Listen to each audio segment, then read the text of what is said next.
जिला चंबा में होमस्टे संचालकों की एक अहम बैठक रविवार को आयोजित की गई, जिसमें चंबा होमस्टे एसोसिएशन का गठन किया गया।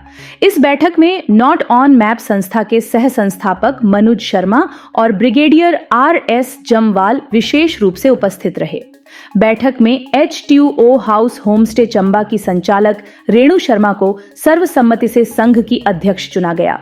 इसके अलावा हरिंदर सिंह उपाध्यक्ष, भुवनेश कटोच महासचिव, गौरव शर्मा यति संयुक्त सचिव और किशोरी लाल कोषाध्यक्ष बनाए गए। कार्यकारिणी में मनोज ठाकुर, सुप्रिया ठाकुर, मनोज गौतम और मान सिंह को सदस्य नियुक्त किया गया। बैठक के दौरान होमस्टे कारोबारियों को आ रही समस्याओं पर विस्तार से चर्चा की गई। अध्यक्ष रेणु शर्मा ने बताया कि चंबा जिले में लगभग 300 होमस्टे पंजीकृत हैं, लेकिन उनमें से 70% होमस्टे में पर्यटकों की आवाजाही बेहद कम है। ऐसे में सरकार द्वारा पंजीकरण शुल्क में वृद्धि और अन्य जटिलताओं को समाप्त करने की आवश्यकता है। होमस्टे संचालकों ने सरकार से नई होमस्टे नीति पर पुनर्विचार करने की मांग की। उनका कहना था कि होमस्टे की श्रेणियों को स्पष्ट किया जाए और पंजीकरण प्रक्रिया को सरल बनाया जाए, ताकि छोटे और नए संचालकों को राहत मिल सके। इस बैठक में टूरिज्म गांधी ऑफ इंडिया राज बासु भी ऑनलाइन माध्यम से जुड़े और उन्होंने होमस्टे सेक्टर की चुनौतियों और समाधान पर अपने विचार साझा किए। उन्होंने कहा कि हिमाचल प्रदेश की नई होमस्टे नीति को लेकर चंबा के संचालकों की चिंताओं को सरकार गंभीरता से ले और आवश्यक सुधार करे। बैठक में निर्णय लिया गया कि सरकार तक होमस्टे संचालकों की मांगें पहुंचाई जाएंगी और भविष्य में भी इस विषय पर चर्चा जारी रखी जाएगी। नमस्कार, मैं भुवनेश सिंह कटोच होमस्टे का ऑनर।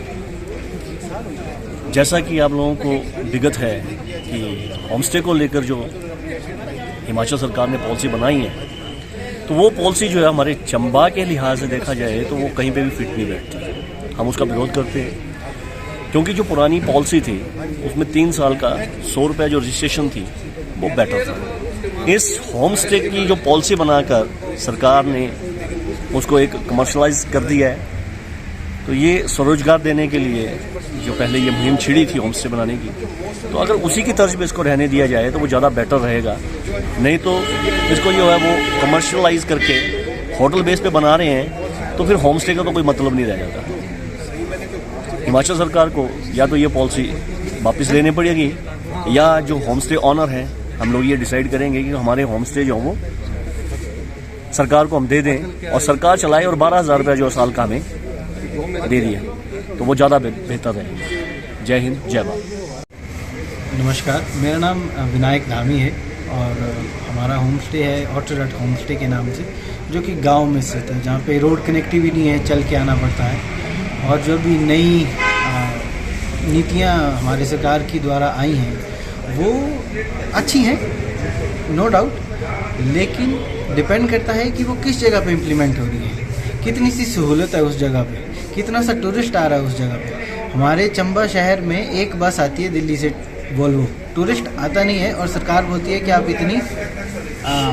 इतना टैक्स दो, इतना रिन्यूएशन फ़ीस दो, इतनी फ़ीस दो, जो कि टोटली एप्लीकेबल नहीं है। जब टूरिस्ट ही नहीं आएगा, साल के 10 नहीं तो 20, बहुत मुश्किल से 10-20 अगर टूरिस्ट आ रहा है तो आदमी का रेवेन्यू कहाँ से होगा। ना हमारे पास इतना हम लोगों का चार्ज हो सकता है कि हम होटलों की तरह 10-10 हज़ार रुपये का कमरा लें या 20-20 हज़ार रुपये का कमरा लें, वैसा हम कुछ करते नहीं है, ना हम कर सकते हैं। क्योंकि होमस्टे का जो मेन कंसेप्ट है वो टूरिस्ट आ रहा है और वो आके अपने लोगों, जो वहाँ पे लोग हैं उनके साथ रह रहा है, लोगों के घर में जाके रह रहा है। होमस्टे का मतलब है लोगों के घर में जाके रहना, वहाँ का कल्चर देखना, वहाँ की हेरिटेज देखना, वहाँ का कुजीन ट्राई करना। होटल और होमस्टे में ज़मीन आसमान का अंतर है।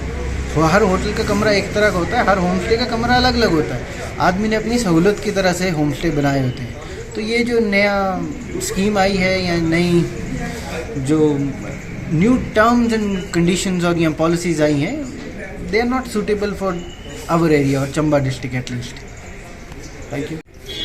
नमस्कार, मेरा नाम यति है और मैं Chamba valley glamping home stay से रन करता हूं। और अभी मैंने लगभग 5-6 महीने पहले ही ये होम स्टे ओपन किया है। और चंबा में जो है हमारा बडिंग टूरिज़म है अभी, और इतना ज़्यादा टूरिस्ट अभी चंबा में आता नहीं है, लेकिन चंबा का जो कल्चर है वो काफ़ी रिच है।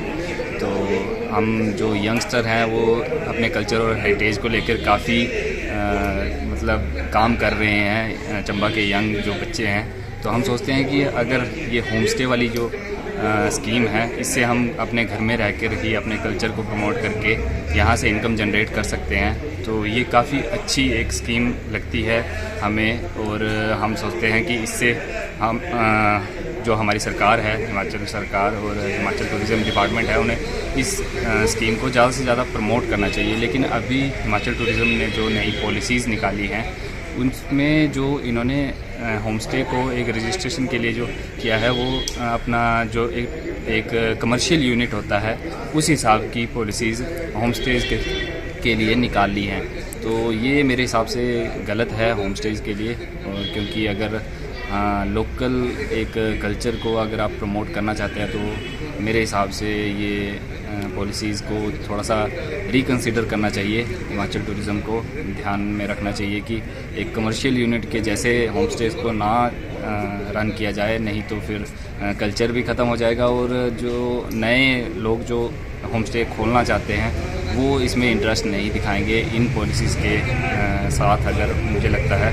और जो यंग बच्चे हैं यहाँ के, वो फिर से बाहर चले जाएंगे अपना इनकम जनरेट करने के लिए। तो मुझे लगता है कि इसको रिकंसिडर करना चाहिए हिमाचल टूरिज़म को। धन्यवाद। मेरा नाम किशोरी लाल है। माउंटेन व्यू होम स्टे तोड़ोली का मैं ओनर हूँ। ये होम स्टे की जो सरकार ने नीति बनाई है, इससे हम नाखुश हैं, और इसको दोबारा रिवाइज़ करना चाहिए सरकार को।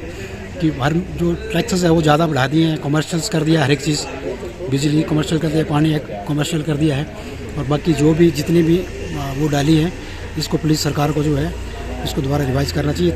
इस मौके पर Himalayan canvas, Neelkanth, Rajat, Saluni, grand Kailash view, Bhojpatra, green valley, sunrise, Jharu, Shivsukh Kutir, Woodstock, hidden hills, Chamba valley glamping, Chauhan, Mehta, AB, getaway, Churah valley सहित कई होमस्टे संचालकों ने भाग लिया। ब्यूरो रिपोर्ट, डलहौजी, हलचल।